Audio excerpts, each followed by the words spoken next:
the latest. Thank you for your love and support. I appreciate you all. I hope to be with you soon. We are busy believing in things that are not real, things that are keeping us in bondage, keeping us backwards. We always ask ourselves, why is it that we are not moving forward with all the resources that we have in the continent? We practice democracy. We are at peace. That's how we see ourselves. Our countries are not being whatever like we are seeing in other nations, yet things are not moving forward. But we have a system that we believe so much in, and we haven't realized that that system is what is keeping us poor. Until we are able to see what it is that is the real problem to the African, we can never find solution to it. And this is what Douglas is saying. Douglas McGregor. According to him, democracy is a scam. Instead of us to understand what is happening around us for us to steam up to fight against it, we just sit down doing our own things because you have the liberty to do A or B. So for that matter, you think life is okay. Until all these things stop, we can never come together to fight, because now we don't understand anything. We are blind. So we believe that what we have today is the best. So you will never rise up to fight. Now let's look at this news they give us. All the news channels tell us exactly the same thing, whether outside or our local medias in Africa. It's the same things that they tell us, that we have never sat down to ask ourselves. We have not seen the pattern. We're really dealing with a uniparty. We're dealing with an entirely corrupted, dysfunctional system. This thing that we call democracy in the United States is a scam. It's not real. It's just not real.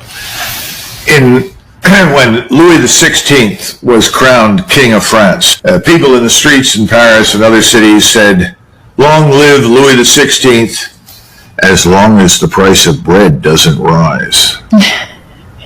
And in 1789, there was a revolution because the French people in Paris could not afford to buy bread. It spread like wildfire across France. Now, pick a commodity, whatever you want in the United States. Pick any place in the United States, and you've got a very similar situation right now. We don't have any authoritative media. People go to people like you and to others in the alternative media environment to try and find out what's the truth. Because if you go to the mainstream, just go through the MSNBC, CNN, Fox, what are you hearing? It's the same narrative. Gosh, does that tell you something? We better wake up. We need truth. Where are we going to get it? You're certainly not going to get it from the United States government. The notion that we dominate the skies everywhere is absurd. This is a mix of arrogance, self-delusion, wound up together, that is taking us down this dark path into a fight that we are making worse by the day. And anyone who thinks that the Russians and the Chinese, and for that matter, many other powers, I don't need to go through all the Muslim powers, are all going to sit there quietly and watch us, on behalf of Israel, utterly destroy them. In other words, Iran and anybody else in the region, they're wrong. We're only at the beginning of this thing. That's why I said we need a great power conference. Let's stop this before it begins. But nobody wants to. The three branches of governments refuse to. So where are the American people? They're not awake yet. They're too busy doing what they always do. As soon as they can pick up a six-pack of beer, go home and watch the game, that's what they're going to do. When they can't do that, they'll pay attention. The Russians never had any plans to march west and conquer Eastern Europe. The Russians are not looking for a war with NATO. What difference does that make? It makes no difference at all if you're perpetrating a lie, and that's what we've been doing. We've been saying, oh no, these Russians are evil. They want to conquer everything. Truth does not matter. What matters is whether or not people in the United States feel the pain. Now, here's one other aspect of this thing we need to take into consideration. Our borders have been open. We have millions and millions of people inside this country about whom we know nothing. And we know that corruption, criminality, terrorism, all of those things blend nicely. What could happen inside our country? You could wake up tomorrow morning and find out that a mall in Seattle was blown up and killed several hundred people. You could find out that someone placed a low-yield nuclear weapon in proximity to Washington. We have no way of knowing. Now, people say, oh, well, they could never do that. How many times have we heard that something like that could never happen, only to discover that it has happened? I hope it doesn't come to those things. But nobody is thinking through this thing very clearly. When I wrote the piece that was published in Zero Hedge about how to achieve peace and argued for convening a great power peace conference and going to the United Nations asking for an immediate ceasefire and telling the Israelis that we would not supply them any further as long as they were murdering people in Gaza, that had to stop immediately. Why? I wrote all of those things because you have to have a conference involving the United States, Russia, China, India, and I would argue Brazil as a great power in Latin America. And I would say they have to sit there and arbitrate these disputes and end all of this. Well, that would mean that Israel would be compelled to behave like a normal state in the region. And that's unacceptable to Israel, therefore it's unacceptable to us. This is a war about not just Israel's regional hegemony, which it is. It's also about financial hegemony in the hands of the United States, directed from New York City and the banks of Great Britain and the City of London. They failed to rip apart Russia, failed to destroy the state, failed to create chaos, and failed to exploit the resources. Now they've turned their attention to the Middle East. What do they want? They want the oil fields. They want to control the region. They have a terrible obstacle in their path right now. It's called Iran. The Iranians have said, no, we are a great civilizational power.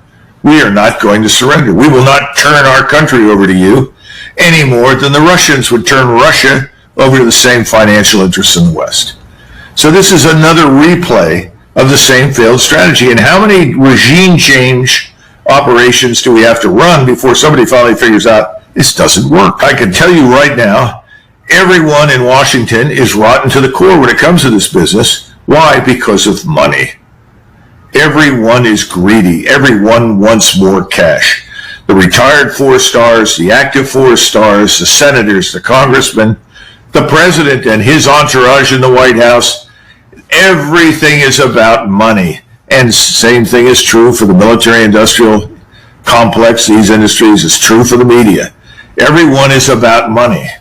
So truth is in short supply. Well, whatever he campaigned for, remember he's entirely beholden to his real masters, who are the people that provided him with the money to seize the White House.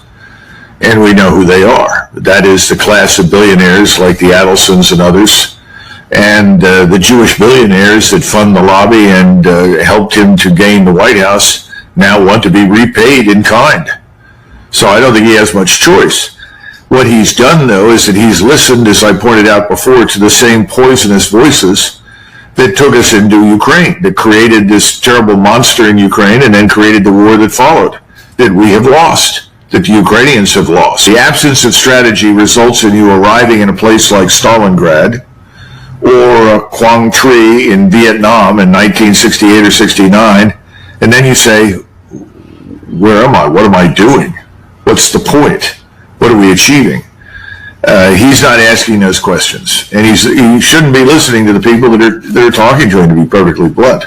But again, he has to rationalize it based on the campaign contributions and what he owes those who helped him gain the White House.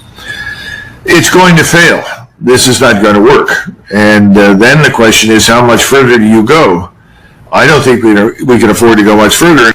Historically, it doesn't make much difference. I mean, I watched this back in 1981 and 82 in Lebanon. We had a battleship at that point. It was lobbing 16-inch rounds. Nobody sure really cared. It didn't make any difference. Didn't change anything. Ultimately, we lost all these Marines in that barracks, stupidly, pointlessly, in a place where they had no business being and accomplished nothing. Ronald Reagan, wised up quickly and said, we're out, and left. Smart move. He got out. He didn't want to be dragged into this morass. But we're not led by Ronald Reagan. He may not have been brilliant, but he was rational. I don't think we're being led by rational people. I think it's a combination of arrogance, wishful thinking, and self-delusion. So we're on a bad path. Now, when will people pay attention to this? When the gas costs $7 a gallon. When the supply chains break down, when you can't get something to eat, when you can't do whatever it is that you want to do. That's when Americans will become interested. Now, what happens across our country? Well, we've got a lot of problems. I saw lots of Mexican and other foreign flags being flown in Los Angeles. So under those circumstances, I think we're on a very dangerous path. But no one's listening. It's back to those three branches of government. But when things get bad, the American people are hurting, then we'll pay attention.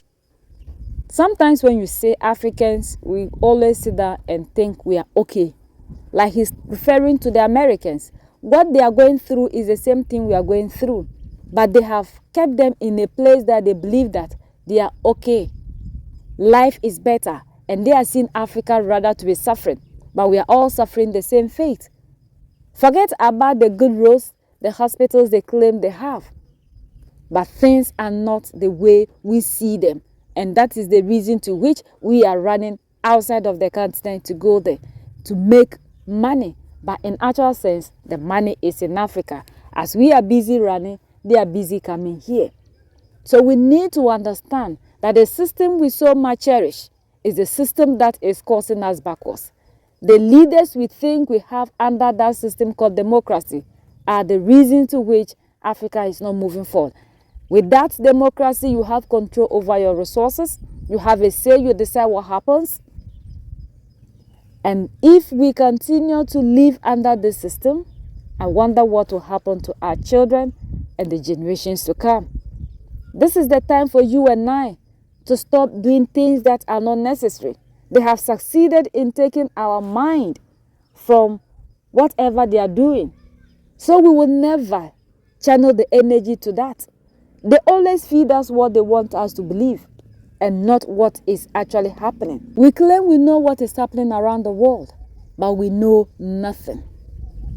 We need to wake up.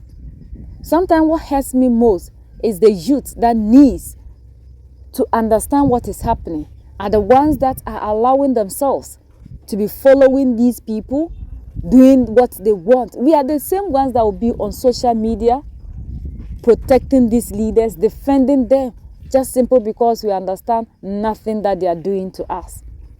We need to wake up. We need to rise up. This is information age. Like Captain Ibrahim Traore once said, we have been programmed in a way, and this is what Africans we love so much.